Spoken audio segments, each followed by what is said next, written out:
اخر مسلسل هنتكلم عليه في رمضان هو مسلسل ظلم المصطبة، وفي نهاية الريفيو هستعرض لكم قائمتي لافضل 5 مسلسلات في رمضان، علشان كده نكون قفلنا الموسم. وكل سنة وانتم طيبين وعيد سعيد عليكم ان شاء الله. المسلسل في اول 6 حلقات حرفيا فاجئني، حبكة مفيش اروع منها، شخصيات مكتوبة باتقان شديد، احداث سريعة وغير متوقعة، وكان المسلسل بالنسبة لي قرب ياخد افضل مسلسل في رمضان. ده غير الاداءات التمثيليه زي فتحي عبد الوهاب، وبكل تاكيد هو افضل ممثل في رمضان، وكمان اياد نصار اكتر من رائع، وطبعا ريهام عبد الغفور اللي قدمت اداء ممتاز كذلك. حتى كان في عناصر متميزه زي الاخراج والمونتاج والبرودكشن ديزاين والساوند اديتنج.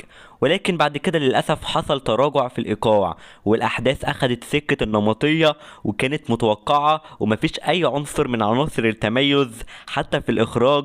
وحتى هنلاحظ إن المونتاج برضو بقى كده، والإضاءة كانت في أسوأ حالاتها، زي إن الصورة نفسها فيها مشاكل ومظلمة أكتر من اللازم. وده يرجع إن المخرج هاني خليفة والمؤلف محمد رجاء اعتذروا عن المسلسل في نصه، وكان واضح جدا الفرق بين المؤلف الأول والتاني.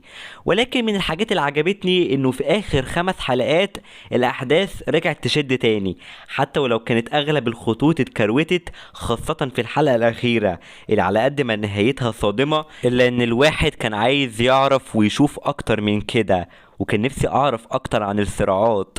عندنا اداءات تمثيليه مساعده هي اللي شالت النص التاني من المسلسل، زي فاتن سعيد وبسمة واحمد عبد الحميد واحمد عزمي. تقييم النهائي 7/10. ودلوقتي هستعرض لكم قائمتي الشخصية لأفضل 5 مسلسلات في رمضان. سريعا كده: رقم 1 مسلسل لام شمسية، رقم 2 مسلسل إخواتي، رقم 3 مسلسل أشغال شقة جدا، رقم 4 مسلسل قلبي ومفتاحه، رقم 5 مسلسل ظلم المصطبة حتى مع بعض المشاكل اللي فيه.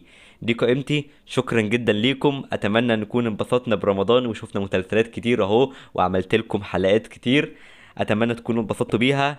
شكرا جدا ليكم ومع السلامة.